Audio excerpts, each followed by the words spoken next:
Nogi Doro pe culoarul 1, Beche și Ester, colega ei de club. Culoarul 2, Ioana Gâdea, AT București. Culoarul 3, Carina Nottinger. Culoarul 4, Andra Mihaela Macoveciuc.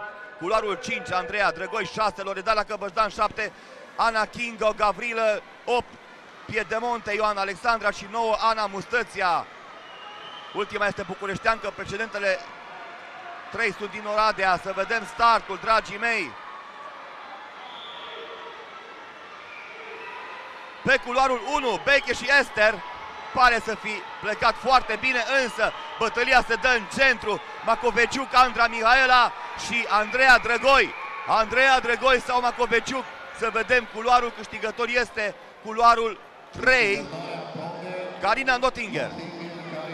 Carina Nottinger este surpriză, 33-09. Favorita probei, Andreea Mihaela Macoveciuc, a înotat tot în 33-09. Finish-ul a fost făcut la fotografie.